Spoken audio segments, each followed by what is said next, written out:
ang balak laban naman kay Lazaro. Tingnan po natin ito.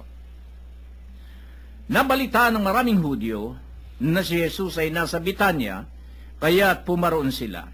Hindi lamang dahil sa kanya, kundi para makita si Lazaro na kanyang muling binuhay. Kaya't binalak ng mga punong saserdote na ipapatay rin si Lazaro, sapagkat dahil sa kanya ay maraming Hudyo ang humihiwalay na sa kanila at nananalig kay Jesus. Ayun, ang gando no, maigsi lamang ho, ang balak laban kay Lazaro. Tingnan mo itong mga Hudyong ito. Aba, binibiro mo na yung tao laging pinupuntahan ng kapwa dahil maganda ang mga ginagawa, nagseselos naman itong mga Hudyo na ito at gustong ipapatay. Bakit kaya ganun ang mga tao sa ngayon sa daigdig na ito? Merong selos na nagaganap, aayaw na yung tao ay makikilala, gusto'y silang magiging bida. Ganyan kalimitan ho ang tao. Ano ba, Kuya Jo? Paano ba ito, Kuya Jo? Mga kapatnubay, ang balak labang kay Lazaro, nang buhayin po ng Panginoon si Lazaro, ipinakita niya sa mga tao na siya ang nagbibigay buhay. Kung mananalig lamang po tayo sa Kanya, hindi natin sasapitin ang kamatayan tulad ni Lazaro. Ayun. Iyan ang kay Kuya Jo. Oh, ay binibiro mo naman, Kuya Ben, binibiro mo pinagbalakan na patayin si Lazaro. Abay, nakakapuwan pala. Parang nakikita natin sa daigdig ngayon na kaganapan na kapag ka ang mga tao ay napakarami na sentro sa isang tao, kung bakit yung selos ay pumapasok sa isipan at kokote nitong mga tao at gusto'y alisin sa kanilang landas yung mga nagbibigay atraksyon dun sa iba at nawawala yung focus sa kanila. Sa politika, napakaraming ganyan Kuya Ben, masayo. Alam nyo, napakaganda nitong binuksan ni Kuya Men ito'y angkop sa mga kapanahunan na nagaganap sa atin. Hindi lamang po ito sa pangkaraniwan, pero sa totoo lang, ito'y nangyayari kahit na sa loob ng simbahan, sa labas ng simbahan, at maging sa talagang kahit sa Catholic Bishop Conference, sabi nga nila, mayroon din politika At kung makikita po natin, sa ating sarili lang, kahit yung sa mga anak natin, kapag ang anak natin sinasabi nga po natin, ito ay masyadong mahal na mahal ang kanyang mga nanay at tatay. Pag dumating yung punto na mayroong sumunod na anak, yung halimbawa may pinanganak na bago, at natutuon na doon, abay nagsisilos yung bata At gusto niya yung atensyon ng kanyang magulang sa kanya na lahat Kahit na pag dumami na lalo mga anak, yung naranasan niya mula sa simula, na siya ay sikat doon sa mga magulang, ayaw niya nang payagan yung na iba na may makaagaw pa nito. Maging sa mga organisasyon, napakarami nito kapag nakita na, naranasan niya maging presidente, naranasan niya ang sarap buhay na kinikilala siya, ayaw nang ipamigay Ayaw na niyang mayroong pumalit sa kanya.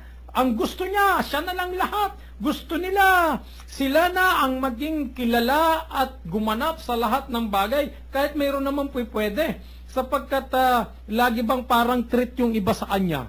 Para bang aagawan siya ng candy. Ito yung pinakamasarap dito na dapat malaman ng bawat isa sa ating mga minamahal kong mga tagapakinig na sa kapanahunang ito, lahat din po na magsasabi marahil din ng totoo na ang dahilan ng katotohanan ito ang siyang magiging treat sa posisyon ng iba ay pilit aalisin sa kanilang landas.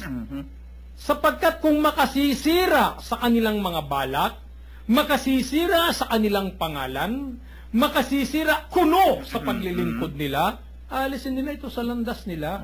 Si Lazaro, isang makasisira sa landas ng mga Hudyo. Si Lazaro ang nakasisira sa mga balak ng mga Hudyo. Si Lazaro ang nagbukas ng isipan at ng mga mata ng mga nagsumusunod kay Jesus, mga taong naroroon. Kaya, ano ang gagawin nitong may masasamang pita, itong may masasamang balak, itong may mga pangarap na ibang klase. Sa halip na paglingkuran ng bayan ay ang paglingkuran ng iyong sarili, kaya dapat mawala ang nagiging sagabal at nagbibigay ng pagbubukas at pagmumulat ng mata. Sambayan ng Pilipino, sa kapanahonang ito, marami na sa ating lumutang na nagmulat sa atin ng tunay na demokrasya, ng tunay na kalayaan, ng tunay na dapat mangyari sa ating bansa, at ito ang mga taong nais din alisin at patayin upang matigil ang pagmumulat sa katotohanan at kaganapan sa ating bansang Pilipinas. Amen. Pakiusap ko po yan, mga kababayan, maging mula, darating na ang halalang muli. Maging mulat, maging mapagmatsyag, at tingnan ang mga totoo na nagnanais maglingkod, hindi para sa sarili, kundi para sa sambayanan na nangangailangan na tunay na lingkod bayan. Yun, matapos niyo mapakinggan si Kuya Jo at si Kuya Ben, ay dadaguhan po natin ang paliwanag ni Kuya Bert dito sa balak laban kay Lazaro. Kuya Bert. Alam mo, Kuya Min, kung makikita natin dito, kaya nila balak na patayin dahil maraming tumitiwalag na sa kanilang doon sa kanilang pananampalataya. Kasi kung marami nang tumitiwalag, ay marami nang mawawala sa kanila. So, ang iniisip nila, yung dapat kitain nila, ay hindi nila kikitain. So, ano ang nagiging problema dito? Pera na naman. Ang kawalan ng kikitain, ang siyang kung minsan nagiging dahilan na ang isang tao ay pumapatay. Kung minsan pera din ang nagiging dahilan upang ang isang tao ay patayin niya ang kanyang kapwa. Halimbawa, marami tayong nababalitaan na kapwa negosyante ay nagpatayan dahil sa kanilang pagkakasagupa o yung competition sa kanilang business. So kung minsan ang isang naapektuhan ay umuupa upang patayin ang kanyang kalaban. So dito sa pangyayaring ito, maraming katulad ang mga Hudyo dahil sa tinding kapanahunan. Pera ang dahilan, kaya sila'y gumagawa ng paraan na ang kabutihan ng Panginoon ay papatayin nila upang si Jesus ay hindi kumalat, hindi mapuri ng iba. Kung mamamatay nga yung kabutihan na ginawa ng Panginoon at pinatay si Lazaro, maraming magsasabing hindi totoo na nabuhay si Lazaro. Pero Kuya Min, sabi ko nga kanina, yung binuhay ng Panginoon, hindi mo na pwedeng patayin kahit anong gawin mo. Matatapos at matatapos ang lahat ng babasahin sa librong o banal na Biblia. Wala kang makikita na ang balak ng mga Hudyo ay nagkatotoo. Sapagkat mismo ang Diyos ay ilalayo sa muling pagkamatay si Lazaro. Kaya kung tayo'y sumusunod sa Diyos at pinagpala tayo ng Panginoon, mismo ang Panginoon ang mag-iingat sa ating kabutihan at sa ating buhay. Amen.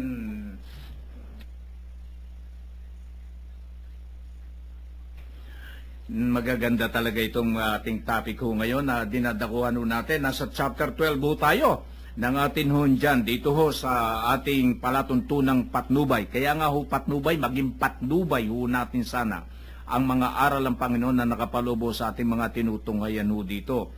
Ito ho'y dire-diretso. Inyong napapansin, series ho ito aming palatuntunang patnubay. Hindi ho kami kumukuha lang ho dito sa ibang mga talata at pagkatapos ay kami kukuha uli sa Matandang Tipan, kukuha ho kami sa sinulat at maging doon sa mga sinulat ni San Pablo ay baka ho magkalito-lito lang ho tayo. Kaya ang ginagawa ho namin, ay amin nung dinidiretso na ho ang basa, at pagkatapos binibigyan natin ng reflection, meron din ho kayo riyang pangsarili ho, napakahulugan sa binabasa. At kung kayo mayroon ba na laklat, inyo hong sinusubaybayan na binabasa namin, at pagkatapos ho ng ating programa, ay magkaroon din ho kayo ng sarili ninyong kuro-kuro at palapalagay sa mga aral na nakapaloob doon. Napakaganda ho yan na matutunan ho natin. Dito ho tayo sa New Testament, kay Juan ho tayo, natapos ho natin ang